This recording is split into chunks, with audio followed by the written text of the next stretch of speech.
Shalom, God bless you. This is Prophet Justin, wherever you are. Niko hapa tena siku ya leo na title nasema tawala kuu tatu za kuzimu na utendaji wake. Nisikilize. Huwezi kumshinda unayepigana naye usipomfahamu. Narudia tena. Huwezi kumshinda unayepigana naye ama unayepambana naye usipomfahamu.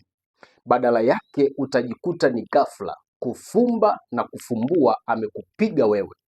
That's why Mungu ameendelea kutupa neema ya kuendelea kufunua kile kilichojificha kwenye ulimwengu wa roho.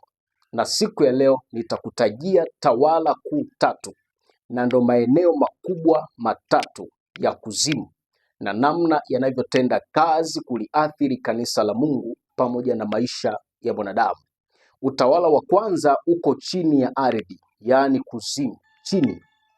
Utawala wa pili upo hapa duniani tunapoishi, hapa juu ya ardhi. Na utawala wa tatu upo angani. Sasa nitakutajia kila eneo na aina ya mashetani au madhabahu zinazokaa hapo. Utawala ulioko chini ya ardhi, kuna majini, kuna mashetani, kuna roho chafu zipo kule. Kuna huyu anaitwa Apollyon au Abaddon, ametajwa kwenye kitabu cha Ufunuo na ametambulishwa kama malaika wa kuzimu na mfalme wa kuzimu. Apollyon yupo kule chini. Sasa huyu yupo kule kwa oda, amefungwa na hata toka mpaka kanisa litakapoondolewa. Japokuwa kuna baadhi ya vitu anavifanya huko chini vinaleta pia madhara hapa duniani kwenye nyakati tulizokuwa nazo. Lakini pia huko chini yako majeshi yanayovaa sura za watu waliokufa, yanakutokea ndotoni. Ukiona umetokewa ndotoni na mtu aliyekufa, hasa babu yako au bibi yako, wakati mwingine wanapanda kwa waganga wa kienyeji kama mashetani, na wakati mwingine anaweza akakutokea live. Nimekutana na visa kadhaa vya mababu kuwatokea watu live. Wale wanakuwa sio babu yako, sio bibi yako, sio watu wa ukoo wako. Kuna jeshi fulani linatoka kuzimu, kitengo fulani linalojihusisha na kuvaa sura za watu waliokufa, wanakuja kwako, wanajifanya wanakupa maelekezo. Ukienda kwa waganga wa kienyeji, wanakuwa na agenda ya kukuunganisha na mtandao wa kifo na sio kukusaidia kama wanavyosema. Lakini pia huko chini, utawala wa huko chini huo wa kwanza, wako wakuu sita au majemedari sita wa kuzimu. Nilishawahi kuwataja majina yao na nikataja pia na vyeo vyao. Huko ndipo vinapokaa vikao vyote kati ya binadamu na majini kuamua hatima ya kanisa na hatima ya binadamu. Na ndio maana kupoa kwa kanisa leo ni matokeo ya agenda na vikao vinavyokaliwa chini ya ardhi. Ziko madhabahu huko chini kubwa sana zinazofanya kazi ya kupokea sadaka kwa ajili ya kusapoti shughuli za vilinge vya kichawi. Wanapokaa vikao vyao zinawasapoti, zinapokea sadaka ya kafara ya damu ya mtu. Huko chini ziko madhabahu, ndiko kuna chapa hiyo 666 ikipitishwa kwenye baadhi ya bidhaa huko na kuletwa hapa duniani, na zitatumika na watu na zinakuwa na madhara kwenye maisha yao, aidha kimwili ama wakati mwingine kiroho. Na ndio maana kuna baadhi ya vitu tunasema watu waliookoka wasitumie, kwa sababu vina kodi namba hiyo ya kishetani, vina alama ya mnyama, kitu kama marasta, mawigi yanakuwa na chapa ile katika ulimwengu wa roho, na huwezi kuitakasa ukayatumia, yatakuwa madhara kwako. Ni mbinu za asili sana ambazo zimejificha kwenye utawala ulioko chini ya ardhi, ambazo kuzimu imepanga kwa akili kubwa sana, vikiwa na lengo la kuharibu kanisa na kutesa maisha ya mwanadamu. Unapokuja hapa duniani, kuna utawala mwingine uko hapa, wa pili uko hapa duniani. Kuna majini wako hapa, wamepewa kazi kubwa na Lucifer na wanaitekeleza karibia kila siku. Nitakutajia majina yao hapa, na majina ninayotaja, kwa mfano nikitaja jina fulani, hayuko mmoja, ni jamii kubwa, ni ukoo mkubwa wa majini yanayoitika kwa hilo jina. Kwa hiyo yuko Sharif anayefanya kazi ya kupagaa watu na kuwatumikisha kwenye mambo yasiyofaa. Lakini pia yuko Maimuna anayeharibu ndoa za watu pamoja na mahusiano ya watu. Yuko Subiani na marohani wanaosababisha magonjwa pamoja na kafara ya damu. Yuko Beelzebul, wako majini wengi sana wamewekwa hapa kwa kazi hiyo ya kupambana na kanisa na kuharibu hatima za maisha ya watu. Watu wengi leo hawafiki kwenye hatima zao na wanamlaumu Mungu kwamba kwa nini Mungu, ama ilikuwa mimi ni makosa kuzaliwa. Kwa nini? Shida ni huu utawala uliowekwa huu unaitwa malango ya kuzimu. Huu ndio unafanya kazi ya kupambana usifike kwenye hatima yako, na usipokuwa makini unaweza ukaokoka, upo kanisani na bado wakakuzuia kufika kwenye hatima yako. Na ndio maana unatakiwa uwafahamu ili upange mashambulizi kinyume chao, ushushe bendera zao chini na kuwapeleka kuzimu wakiwa hai. Kwa hiyo wako wengi sana. Kuna Nali Moto, kuna Makata, kuna Yasha tu Alimufirisi, kuna Sehere, kuna Subiani, kuna Sargatanas. Wako wengi sana hapa duniani. Utawala umekamilishwa, unapambana na hatima za watu. Sasa hawa wanaweza kuvaa fomu ya kibinadamu, akatembea mtu kama mtu wa kawaida, akaoa na kuolewa, alafu akaleta uzao wa mashetani duniani. Wakati mwingine kuna roho chafu za mapepo kutoka makaburini zinazovaa miili ya watu na sura za watu, zinakuja na kukontakti na watu kwenye mambo tofauti tofauti, alafu mwisho wa siku wale watu wanaunganishwa na asili ya uchinini. Sio kila mtu unayemuona duniani ni binadamu wa kawaida. Sio kila gari unayoona duniani ni gari ya kawaida. Sio kila nyumba unayoona duniani ni nyumba ya kawaida, na sio kila kiongozi unayemuona kwenye serikali za kidunia ni kiongozi wa kawaida. Hawa wana uwezo wa kuvaa. Kuna mbinu nyingi sana ambazo kuzimu inaweza kuzitumia kuuteka ulimwengu. Miongoni mwa mbinu ni hizo. Sasa aolewe na mtu ama aoe mtu ili wazae watoto, wale watoto waje kusaidia kwenye kuboresha na kuimarisha huo utawala wa mashetani, kwa sababu ile mbegu ya kipepo itakuwa ikienea duniani kwa kasi sana. Kuna watu mnakwenda kulala na makahaba guest. Nadhani kuambia kuna majini wapo kule, wametumwa kuja kuchukua mbegu za watu, wachukue waende wakazitumia kwenye kazi zao. Jihadhari sana na dhambi.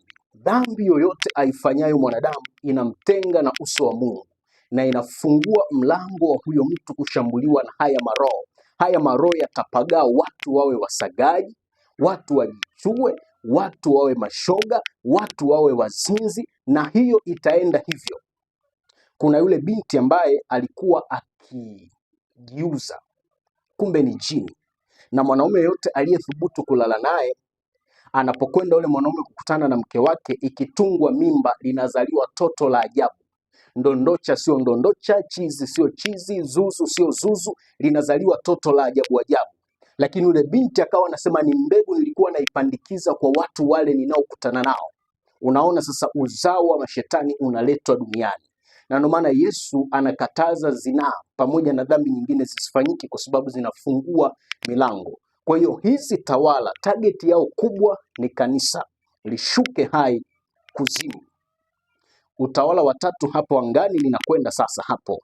Yuko jini mkuu anayemiliki anga, anaitwa Alishubi, pamoja na majeshi mengine kadha wa kadha ya Lucifer hapo angani.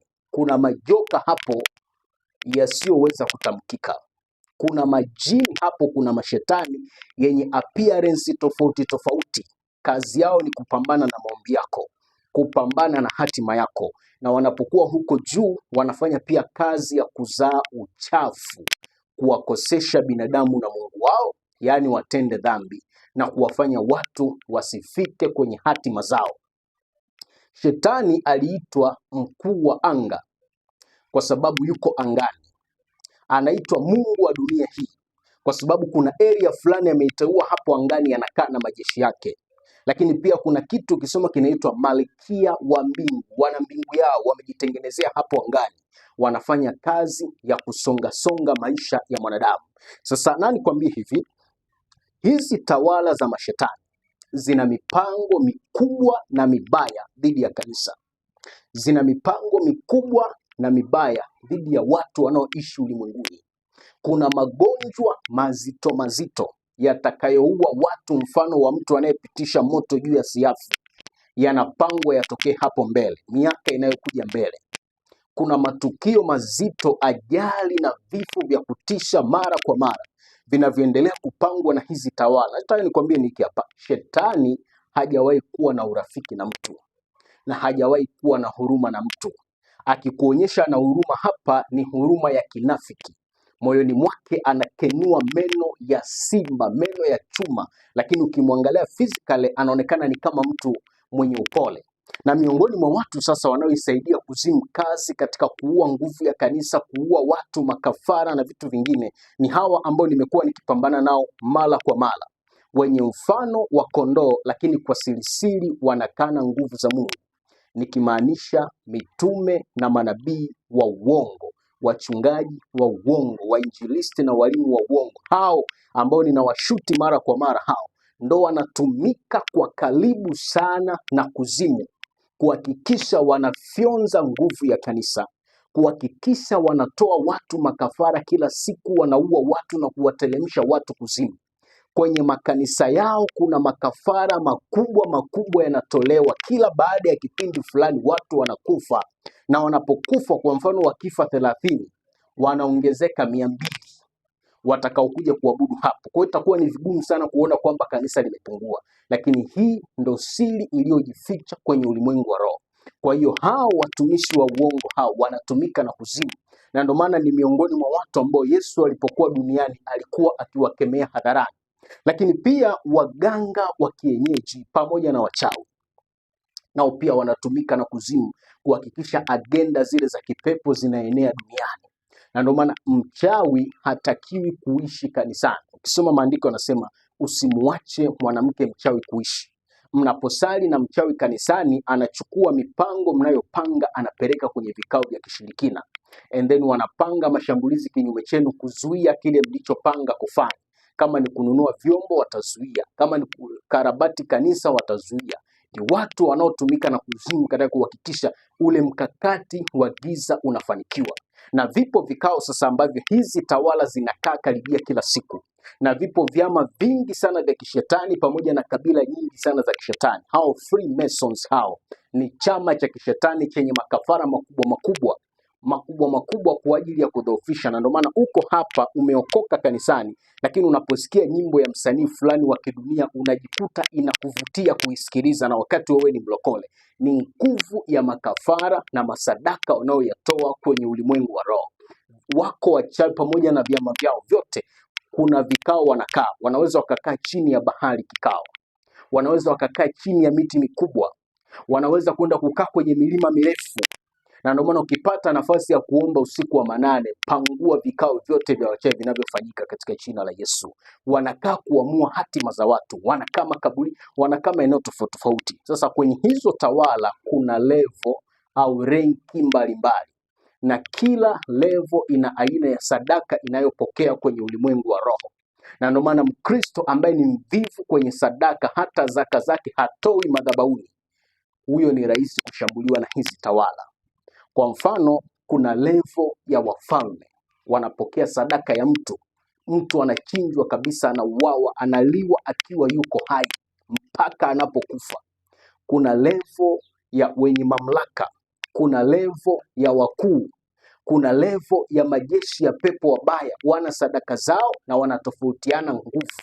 Na hizi tawala kama nilivyokuambia mwanzoni kwamba zimekusudiwa na zimewekwa na kuzimu mara tu baada ya Lucifer kutupwa kutoka huko juu, ili amkoseshe mwanadamu asifanikiwe kuingia mbinguni. Maana shetani huyo anaijua mbingu ilivyokuwa nzuri, kwa hiyo anapambana watu wasiende huko, wote waende naye kuzimu. Na nikwambie hivi, shetani nao napoongea na wewe amejiaminisha kwamba liwalo na liwe, kwa namna yoyote nitahakikisha dunia nzima naenda nayo kuzimu.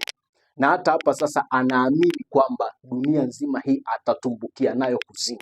Watu wote duniani makanisani watatumbukia naye kuzimu. Na ndo imani waliokuwa nayo kule upande wa pili kwenye falme za mashetani.